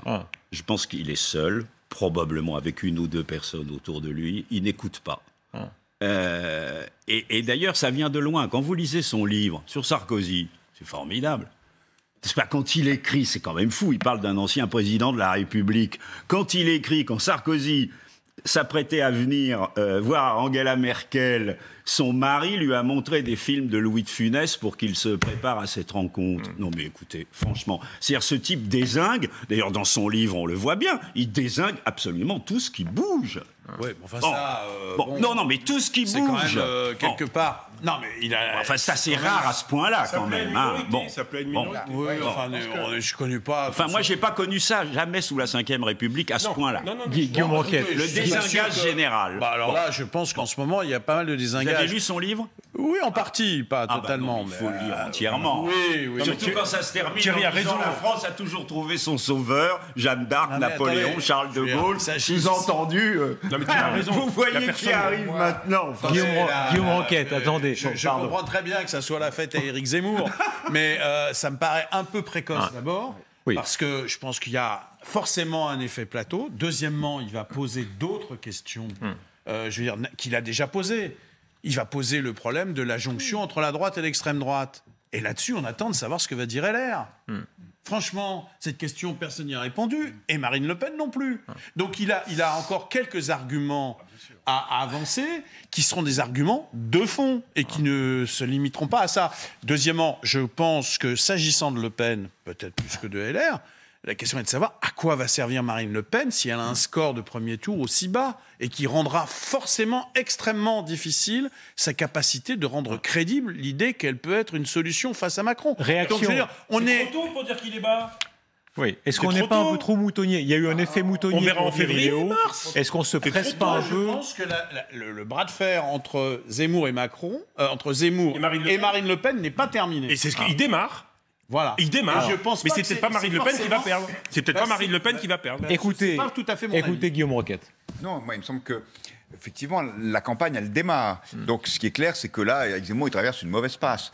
Je pense que vis-à-vis de Marine Le Pen, il l'attaquait sur son manque de fermeté, ça, elle l'a compris. 2, il l'attaquait sur son manque de compétences et sur sa capacité à être président de la République. Et ça, pour le coup, c'est un argument qui peut-être ne porte plus, ça reste à prouver, et pour ça, il faudra entrer dans la campagne, voir comment se débrouille Marine Le Pen. Est-ce qu'elle a progressé depuis le 2017? Voir aussi comment est-ce que lui est capable de parler d'autres sujets, peut-être que ceux sur lesquels il s'exprime le plus fréquemment. Non mais Guillaume, il est gentil, Éric Zemmour, mais dans toutes les enquêtes d'opinion, il est beaucoup plus détesté que Marine Le Pen. Il fait moins bien au second tour que Marine Le Pen face à Emmanuel Macron, et il a une présidentialité pour l'instant qui est de 12%, 2 fois inférieure à celle de Marine Le Pen. Donc il est sympa de donner des conseils à Marine Le Pen, mais quand même, elle a résisté en septembre-octobre. donneur de leçons, quand on est le plus détesté, qu'on est à 10 en présidentialité, sympa. Hein. Oui, mais pour attendez, Zemmour, on va peut-être pas commencer. Jean-Marie, ne couvrez vous avez une trop grosse voix pour Soisy Kemener qui va laisser Soisy Kemener. Juste pour abonder dans le sens de Guillaume, il y a quand même une proposition très étonnante de Marine Le Pen la semaine dernière qui a été soutenue encore aujourd'hui par Jordan Bardella, donc c'était pas une erreur, c'est la suppression des impôts sur le revenu pour les moins de 30 ans, quel que soit le revenu. Et alors ça, mettre ça en cohérence avec le reste de son programme économique qui est plutôt à destination des classes populaires, c'est ce qu'elle dit en tout cas depuis qu'elle essaie de revenir dans la campagne, c'est incompréhensible. Et donc la question de la cohérence du programme de Marine Le Pen et de sa compétence économique, puisque c'est là-dessus que ça s'était mal passé lors du débat de second tour face à Emmanuel Macron, ça reste largement approuvé. Et c'est pour ça que je pense qu'il y a une certaine forme de stérilisation du jeu, parce que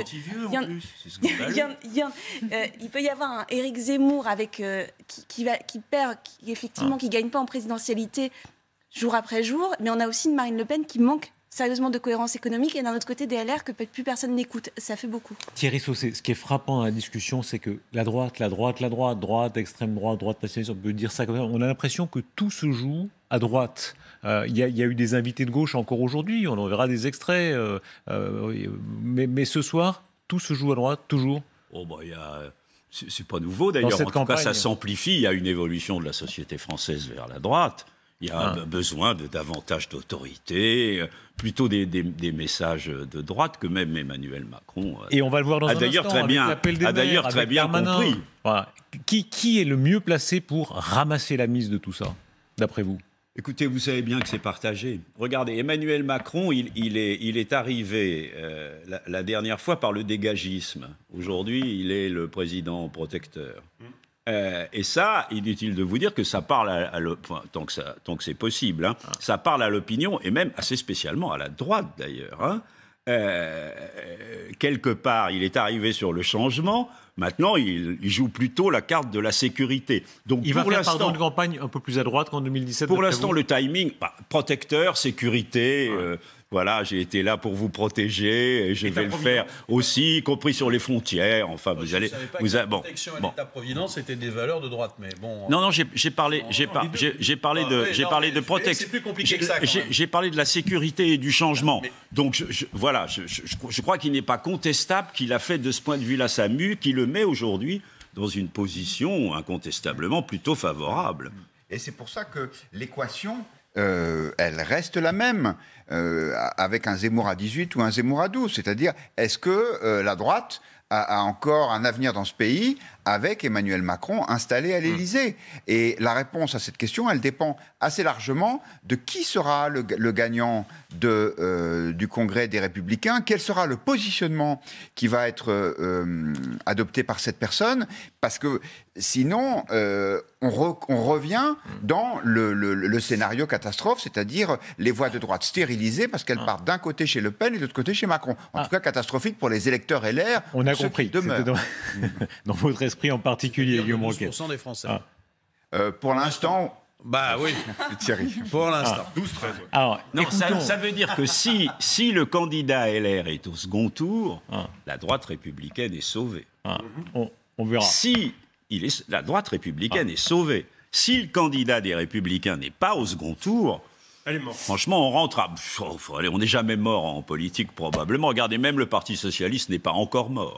Thierry Saucé, restez avec nous, parce qu'alors, il y a l'offensive des Zemmouriens sur cet électorat de droite, mais il y a aussi l'offensive du camp macronien, très forte offensive aujourd'hui. Avec une tribune, par exemple, de soutien des maires dans le JDD, plus de 600 maires prêts à voter pour Emmanuel Macron, 611 très précisément, pour la plupart venus de droite.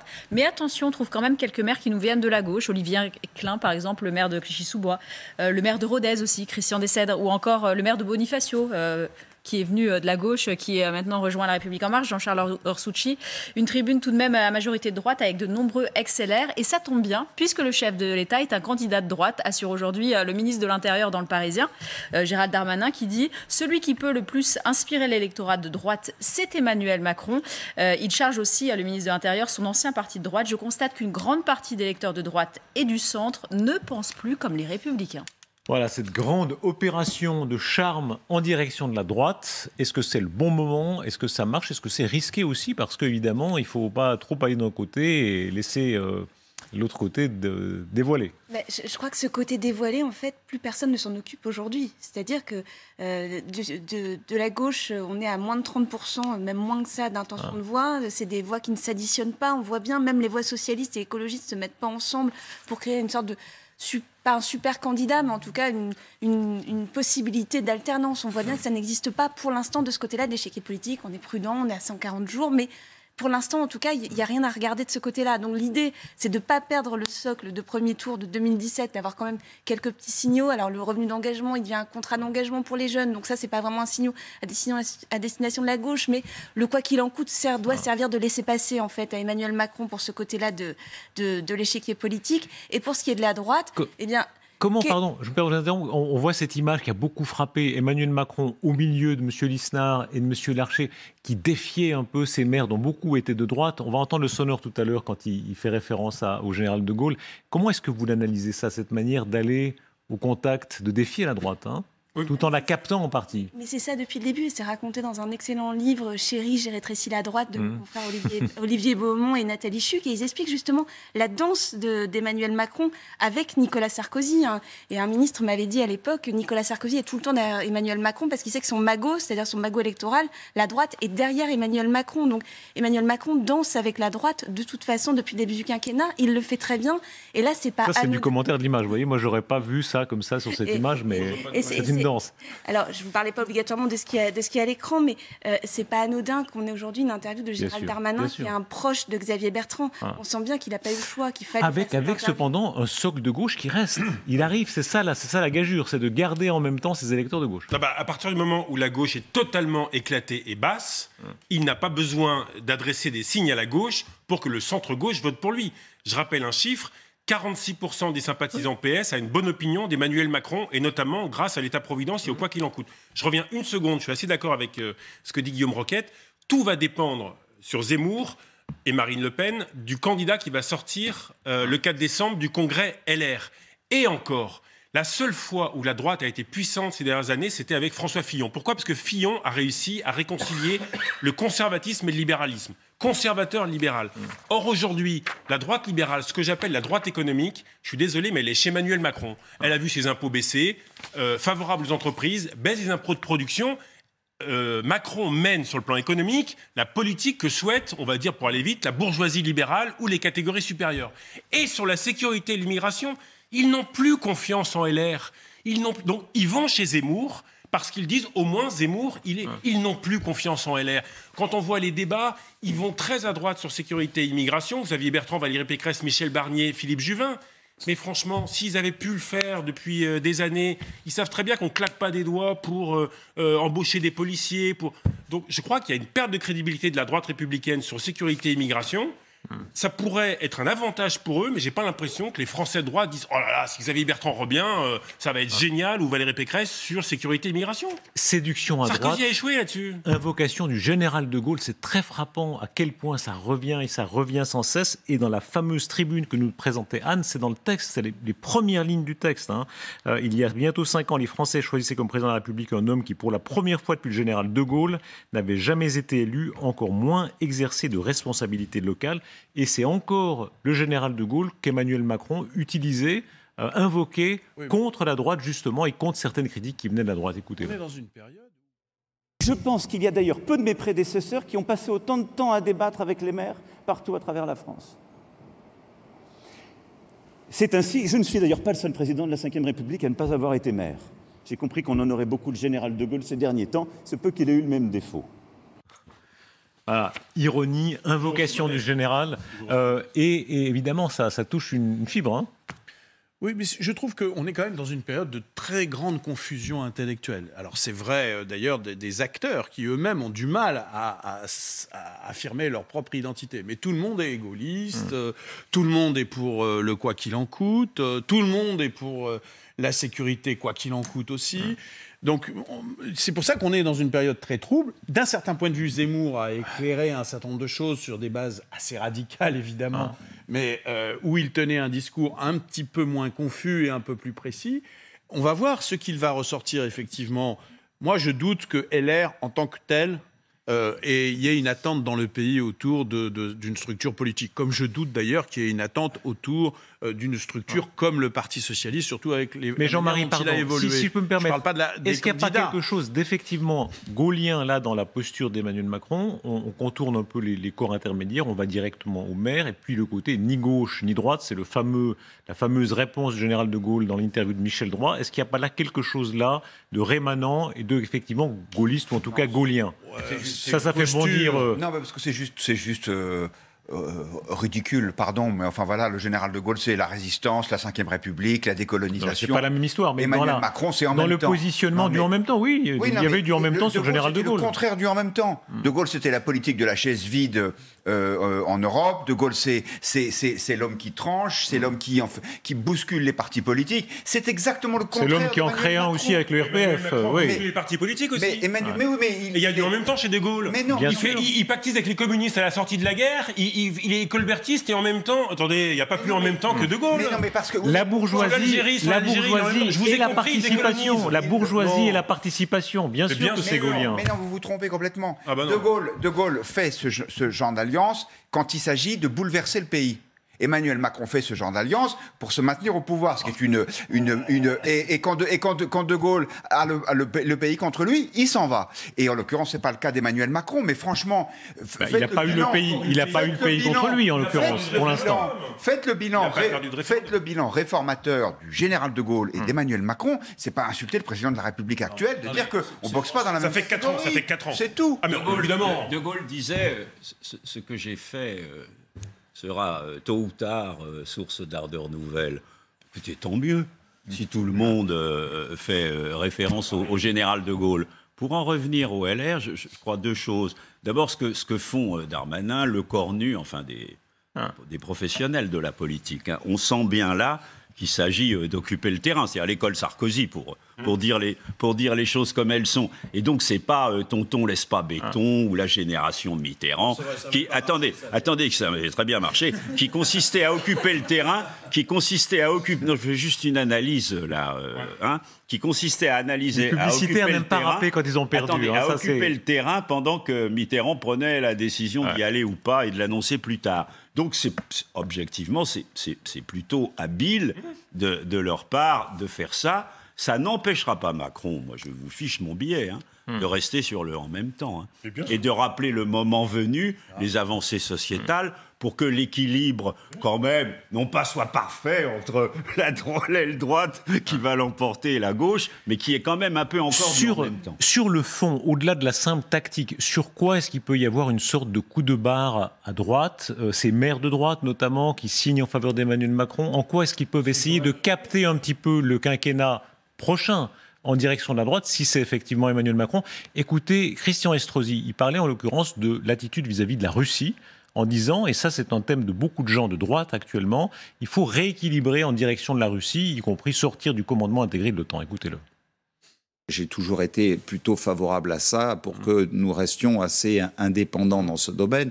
Lorsque vous voyez que la Grande-Bretagne nous a lâchés tout simplement avec le Brexit, après que nous ayons franchi le pas contraire d'aller vers l'OTAN. Et les sous-marins. Et nous voyons bien qu'aujourd'hui, nous sommes otages des États-Unis. C'est le cas des sous-marins avec l'Australie. Que nous sommes aujourd'hui, alors que nous sommes encore une puissance industrielle en termes d'armement militaire, qui a des parts de marché importantes à conquérir sur la planète, je pense que nous devons quelque part préserver une part de notre indépendance.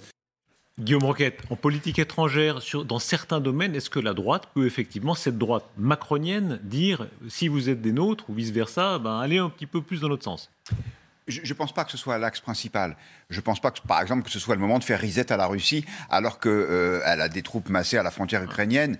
M. Poutine est un homme avec lequel il faut plutôt faire preuve, à mon avis, de fermeté, et l'actualité récente l'a prouvé. Alors, après ça, est-ce qu'il faut quitter le commandement intégré de l'OTAN? Ce n'est pas forcément une mauvaise idée. C'est Nicolas Sarkozy qui nous y avait ramené. Quand on voit la façon dont nous ont traité... Tout revient Nicolas Sarkozy, la Thierry Saucé, il est... Non, mais quand on voit la façon dont nous ont traité récemment les Américains dans l'histoire des sous-marins australiens, on se dit que peut-être il faut reprendre un petit peu l'indépendance. Mais franchement, je ne pense pas que la campagne se jouera sur ce thème-là. 2019, c'est un niveau record d'immigration légale en France. Donc, je ne parle pas des visas transitoires, des visas temporaires qui ont été sur lesquels Emmanuel Macron veut bouger, mais sur cette immigration légale de longue durée, il ne veut rien changer. Ça, c'est un vrai thème de droite. Écoutez les débats des candidats républicains. Est-ce que là, il peut rééquilibrer? Est-ce qu'il peut donner un coup de barre à droite? Eh bien, en tout cas, c'est un point sur lequel il est très attendu. Pour en revenir au sujet précédent, c'est quand même sur ce thème-là qu'Éric Zemmour a construit une grande partie de son offre politique. Et là, pour l'instant, il n'y a rien. Mais rien, jamais Emmanuel Macron n'a dit « Oui, effectivement, il faut réduire l'immigration légale parce que nous avons des problèmes d'assimilation. » Soisic. Il va en parler, il va essayer de se servir de la présidence française de l'Union européenne pour en parler, en sachant que ça va être très très dur d'obtenir le moindre résultat entre le début de la présidence française, janvier, et l'élection présidentielle au mois d'avril. Il en a parlé dans son interview à La Voix du Nord jeudi, ça a été distribué vendredi, publié vendredi, en disant effectivement que ça allait être une de ses priorités. Mais quand on discute avec ses proches et ceux qui s'intéressent aux affaires européennes, ils disent que ça va être très très difficile. Mais c'est vrai qu'il va essayer de porter ça, et ça va être sa différence par rapport justement au LR. Il va dire, moi je suis en poste et je suis pragmatique et je sais ce qu'on peut faire et ce qu'on ne peut pas faire, et la réponse ne peut être qu'européenne. Ça va être ça, ça va être sur ça qu'il va jouer le début de sa campagne. C'est très risqué. C'est très risqué parce qu'en 2015, on se souvient, ça n'avait absolument pas fonctionné. Il n'y avait pas eu de réponse européenne face à la crise des migrants venus de Syrie. Donc ça va être très dur de tenir ce point particulier. D'accord avec Guillaume Roquette, c'est l'angle mort du bilan d'Emmanuel Macron. Sur l'immigration et les flux migratoires, sur l'insécurité, notamment je pense au centre-ville des grandes villes françaises, sauf peut-être à Nice, pour faire plaisir à Christian Estrosi. Mais sur les flux migratoires, effectivement, c'est sur le plan européen qu'il pense agir. Et moi, j'ai été frappé quand on regarde, par exemple, la déclaration de Stéphane Séjourné, conseiller très proche d'Emmanuel Macron, qui préside au Parlement européen le groupe Renew. Qu'est-ce qu'a dit Stéphane Séjourné sur le mur qu'est en train de construire la Pologne? Rien du tout. La Pologne est un État souverain et effectivement, si elle veut construire un mur, eh ben, la France n'a pas à s'y opposer. Et qu'est-ce que disent en privé les macronistes? Il y a un mur qui se construit en Pologne, il y a des murs qui se construisent en Grèce, extrêmement sévères, il y a des murs qui se construisent en Espagne, à la frontière entre le Maroc et l'Espagne. L'Europe est en train de construire des murs un peu partout. Physiquement, construire des murs comme c'est le cas aux États-Unis. Eh bien là-dessus, on n'entend pas les macronistes. Ils ont intégré, je vais vous dire, ils ont intégré, et notamment on ne les a pas tellement entendus pour accueillir les 3000 réfugiés. Ils ont intégré qu'il faut être extrêmement ferme. Alors, dans le verbe, ils n'ont absolument pas la même dureté que la droite, mais je peux vous dire qu'en action, Guillaume, quand on voit à Calais comment sont traités les migrants et les mineurs migrants, où on déchire de nuit leur tente pour pas qu'ils restent, vous n'allez pas me dire qu'à Calais, la police française est humaniste et bisounours. Je pense que la police française ne peut pas être bisounours sur de ce qui se passe et que la priorité absolue, ça doit être d'éviter ces campements sauvages et que c'est bien parce qu'il faut les regrouper dans des endroits où ils ne veulent pas aller que malheureusement la police est obligée effectivement parfois de détruire une partie de leurs affaires. Donc même sous Macron, c'est dur. Oui, mais c'est un petit peu le constat d'un échec. C'est que si ces migrants sont là, même si eux, ils veulent partir au Royaume-Uni, c'est parce qu'ils ont pu entrer en France. Oui. Il y a beaucoup de pays européens qui construisent des murs. Ça n'est pas la politique que veut développer Emmanuel Macron. Et si ces murs se développent, c'est malgré l'Europe. Ça n'est pas l'Europe qui les fait. Macron va être intéressant de savoir ce qu'il va faire comme président de l'Europe à partir de janvier prochain. Il les laisse faire. Il laisse la Pologne faire. Jean-Marie Le Guen. Écoutez, moi je pense qu'on ne va pas passer 6 mois, comme on a commencé à le faire, sur le problème de savoir s'il faut 3000 ou 4000 migrants, etc. Je ne crois pas. Évidemment, c'est une donnée importante de repérage dans l'élection présidentielle. Mais enfin, la France a d'autres problèmes, le monde a d'autres problèmes que cela. Il y a évidemment le changement climatique, il y a aussi la transformation de nos industries, il y a des tensions géopolitiques majeures, il y a notre système éducatif qui mérite le moins qu'on puisse dire d'être encore soutenu, et j'en passe et des meilleurs. Et donc, non, il n'y a pas de consensus là-dessus. Il n'y a pas de consensus là-dessus parce que là, on est par exemple dans quoi qu'il en coûte. Moi, je veux bien, mais quand j'entends, quand on va revenir à des budgets normaux, il va falloir donner des priorités budgétaires. Oui. Si on ne donne pas des priorités budgétaires à l'éducation, à la recherche, à l'enseignement supérieur, à mon avis, la France le paiera très cher. Bien.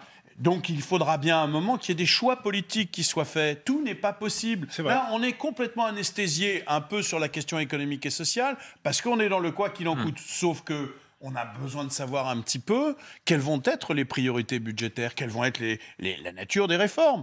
Bon, il n'y a pas de consensus là-dessus. Je ne le crois pas, parce qu'à un moment, l'histoire, aujourd'hui, elle est un petit peu anesthésiée. Mais on viendra à des moments plus durs où il faudra faire des choix. Et à ce moment-là, on veut savoir ce que sera les choix. Et on voudra savoir aussi comment tous ces gens qui, avec 18 ou 20%... Il ne va pas l'annoncer pendant sa campagne présidentielle, Jean-Marie. C'est regrettable, mais c'est comme ça. Moi, je vous fiche mon billet qu'il y aura consensus pour surtout ne pas parler de ces sujets-là. Et d'ailleurs, à droite, ils ne sont pas très courageux. Si les Français acceptent tranquillement qu'on ne leur parle pas d'éducation et qu'ils passent 6 mois... Moi, écoutez, la primaire LR, sur d'autres chaînes qu'ici, les gens en ont eu ras-le-bol. Ras-le-bol d'entendre la primaire LR avec le type qui racontait pour la 10e fois mieux que son copain sur ce qu'il allait faire sur la question de l'immigration. Mais les gens en ont marre, même les gens de droite. Enfin, je veux dire, il y a quand même... Écoutez, les gens savent quand même qu'il y a d'autres problèmes dans le monde et en France que ça. Si on revient à l'offensive des macroniens de droite, Thierry Sausset, c'est quand même un domaine, la droite, vous connaissez depuis si longtemps, intimement. Gérald Darmanin qui dit c'est Emmanuel Macron qui peut inspirer l'électorat de droite. Ces 600 maires, dont beaucoup sont des figures de droite, qui disent soutenir Emmanuel Macron. Est-ce que ce coin va entrer dans l'électorat de droite? Est-ce que c'est une opération réussie d'après vous? Écoutez, en tout cas, il est entré en partie, dès la dernière élection présidentielle. Mais là maintenant. Et toutes les enquêtes montrent que pour l'instant, Emmanuel Macron les conserve. Je ne suis pas sûr qu'il puisse beaucoup progresser. Sur l'immigration, qui est quand même un problème très prégnant pour les Français, une des clés, elle est compliquée. Parce que moi, je veux bien qu'on nous dise on va appuyer sur un bouton et tous les immigrés vont partir. Enfin, tout ça, c'est une espèce de plaisanterie. C'est la capacité de négocier avec les pays d'accueil pour les débouter du droit d'asile.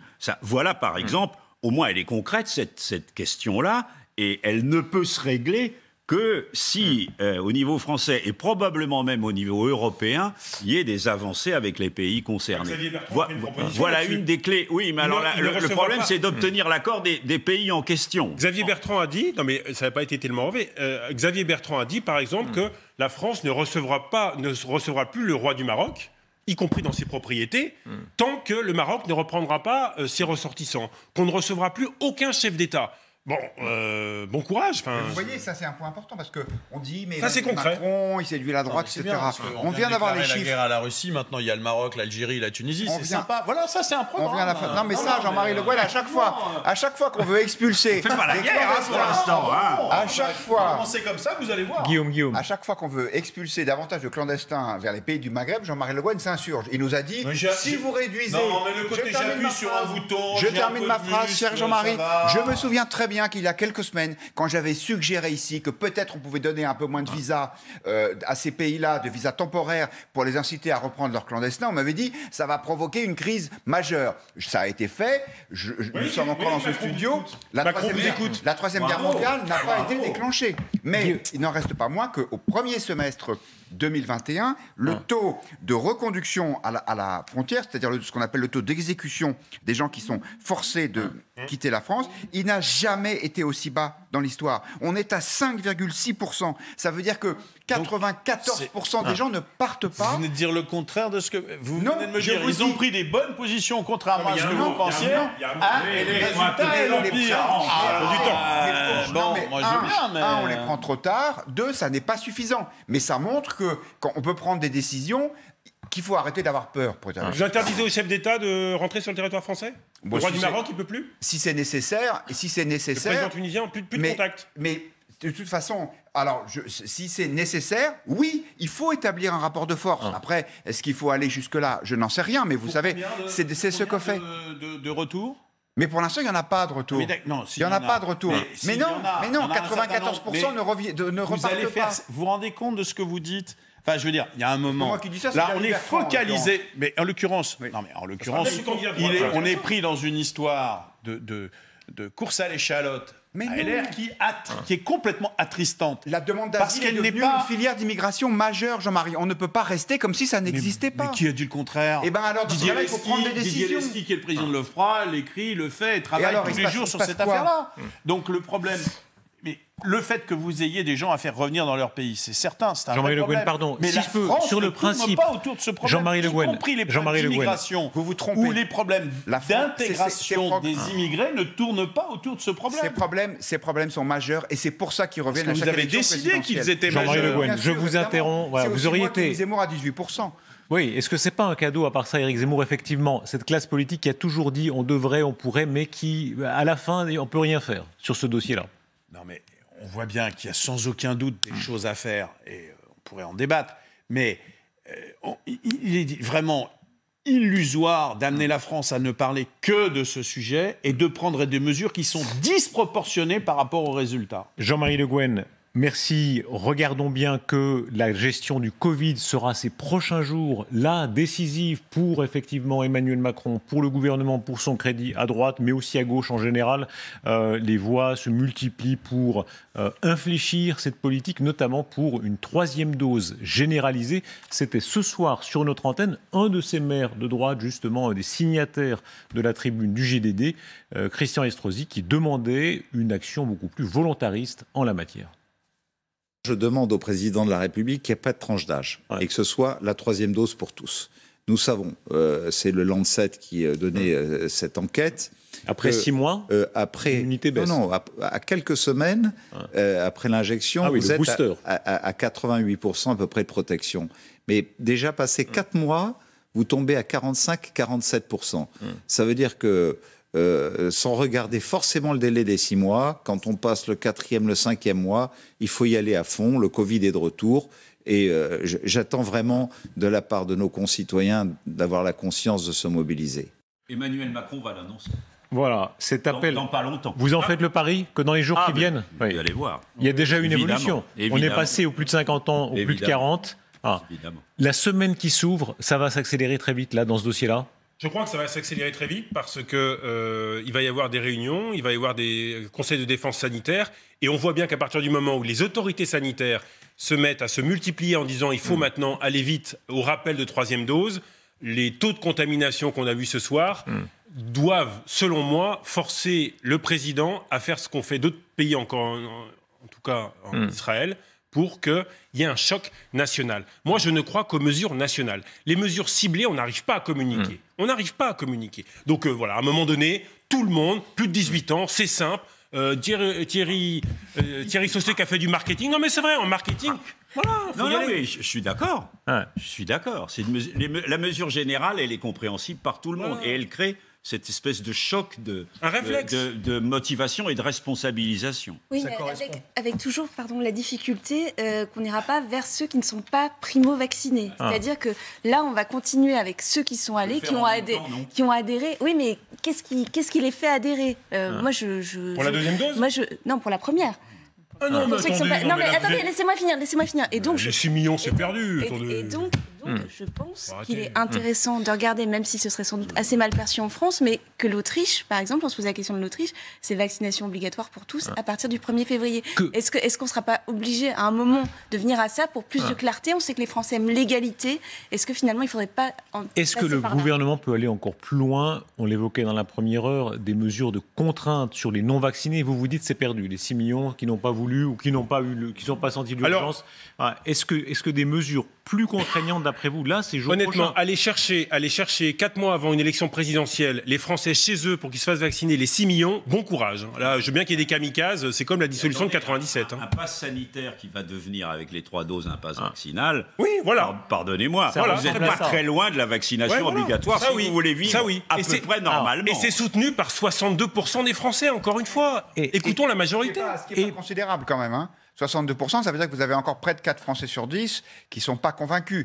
On en convaincra une bonne partie. Mais effectivement, il restera cette minorité qui est presque...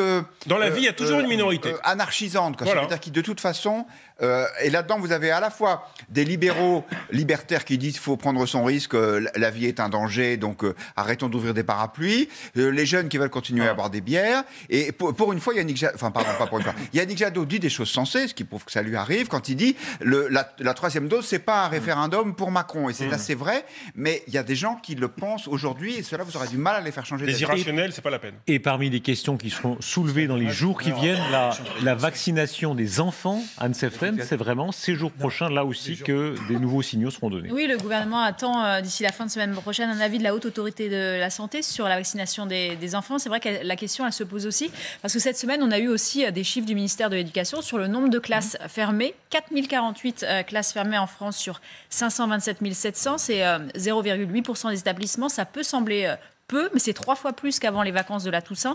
Le taux d'incidence chez les 0-9 ans, il est de 106, c'est une hausse de 67% aussi par rapport à la période d'avant les vacances scolaires. Alors voyons où elle a déjà commencé cette vaccination des enfants. Le premier pays à avoir vacciné les enfants, c'est Cuba, dès 2 ans, depuis début septembre. Tous les enfants doivent être vaccinés pour aller à l'école. C'est un vaccin cubain qui n'a pas encore reçu l'autorisation de l'OMS. Le Cambodge a lui décidé de commencer cette vaccination des enfants à partir de 6 ans depuis la mi-septembre. C'est le vaccin chinois qu'on leur injecte, tout comme en Chine et en Colombie, où la vaccination se fait là à partir de 3 ans. Il n'y a pas que de démocratie également... là, dans le non, c'est clair. C'est également les... que la Corée du Nord. J'envisage de le faire pendant l'acte de procréation, d'ailleurs, pour être sûr d'être en place... C'est également les plus de 3 ans que les Émirats arabes unis vaccinent avec le vaccin chinois depuis début août. Ils ont récemment obtenu le droit de les vacciner aussi avec l'aide de Pfizer. Pfizer qui est le vaccin que les États-Unis et Israël injectent depuis le début du mois aux plus de 5 ans. La campagne de vaccination des enfants a commencé aujourd'hui au Canada, là aussi avec le vaccin Pfizer. Alors, est-ce qu'il faut vacciner ces enfants? Écoutez, l'épidémiologiste que vous receviez sur votre 20h hier, Dominique Costagliola, elle est clairement pour. Qu'est-ce qu'on va faire par rapport à la vaccination des enfants? Et finalement... Vous y seriez favorable, vous? Moi, personnellement, je pense qu'il n'y a aucune bonne raison qu'un enfant, même si le risque est très faible, doive mourir de la Covid ou doive être hospitalisé à cause de la Covid. Et ce qu'on voit de la sécurité ou même du déploiement de la campagne, par exemple aux États-Unis, où il y a déjà plus d'1 million d'enfants qui ont été vaccinés, laisse à penser que le risque n'est pas très élevé. Donc je pense qu'à tout le moins, quand l'OMA aura donné son avis, et a priori ça va être à la fin de la semaine prochaine. Pardon, je me permets de vous attendre. Ça sera possible. Voilà, on voit à quel point des sujets qui pouvaient être tabous il y a quelques mois, voilà, on monte toujours plus. On est là depuis mars 2020, premier confinement. Il y a une sorte d'usure. Il faut absolument se battre sur tous les fronts. De toute façon, c'est le virus qui mène l'offensive. Je veux dire que on parle tous, on va faire, les politiques font ça, peuvent pas faire ça, mais quelque part, ils sont obligés de s'adapter au virus, à ses transformations, à la manière dont l'épidémie se passe. On n'avait pas imaginé qu'on en serait à la 5e vague il y a 18 mois, quand on regardait ce qui allait se passer. Donc voilà, il faut continuer à être relativement pragmatique, avec un certain nombre de principes. Bon, oui, vaccinons, ça je crois que c'est clair, mais... Mais cela dit, Jean-Marie, on n'avait pas imaginé, enfin en tout cas moi, je n'avais pas imaginé il y a 2 ans, qu'on aurait si vite un vaccin. Bien sûr. Et ça, c'est incroyable. Et ça, la science et l'industrie. Certains pensaient qu'on aurait 2 ans, 3 ans dans le noir. Je pensais que dans ce pays de râleurs jamais contents, les Français seraient en réalité plutôt aussi disciplinés qu'ils l'ont été. Les Français ont été assez remarquables, alors que vous les connaissez. Généralement, ils ne sont pas très faciles pour un certain nombre de choses. Ouverture sur la semaine, on l'a dit, les décisions à prendre, les quelques-unes à attendre, Anne. Alors, avec Le Figaro qui s'attaque aux mesures qui accablent les automobilistes. C'est votre une demain, Guillaume Banquette? Oui, c'est vrai, parce que ça, les retours des pneus neige, notamment, qui vont de plus en plus... Alors ça, pardon, dans le genre marronnier, là, vous êtes fort, Guillaume Non, Banquette. parce que c'est le gouvernement qui a décidé d'en généraliser l'emploi. Et c'est vrai que si le marronnier, ça consiste à être proche des préoccupations de ses lecteurs, eh bien, je suis sûr que vous trouverez ça très honorable, cher Darius. Bien répondu. Pas une majorité de Français, ça, les pneus neige, quand même. Mais sauf que c'est de plus en plus contraignant dans un certain nombre de régions. On connaît la circulation à Paris. Attention, le danger, il existe quand même, de même qu'il y a eu des contraintes sur les Français, de même qu'on leur a dit que la maison individuelle, c'était un non-sens. touchons pas Guillaume, trop à la voiture. Allez, rapidement, parce que... Rapidement, le Parisien s'attaque, lui, au conflit social qui envahit la Guadeloupe. Guadeloupe au cœur du brasier. Et puis, l'inflation, c'est le thème qu'a choisi demain Libé. Inflation chaud devant. Vous le savez, énergie, immobilier, matières premières, tout flambe en ce moment. Et nous avons beaucoup d'autres informations, notamment politiques, informations savoureuses pour certaines d'entre elles, avec vous, Anne Seften, dans quelques minutes. Et avec Renaud Pila, vous restez sur ce plateau. Nous, on peut. C'est la quille pour les autres. Bravo, vous avez une voix extraordinaire, Jean-Marie Le Guen. À la Convention, vous auriez fait un malheur. Danton, on ne sait pas si vous auriez fait décapiter ou été décapité, mais... C'est pas trop bon genre, malgré tout. Merci. Merci beaucoup. Rendez-vous donc pour le journal de la politique avec Anne Seften et Renaud Pila dans quelques instants. Merci à toute l'équipe qui a préparé cette édition. Merci à vous de nous avoir suivis et à très bientôt.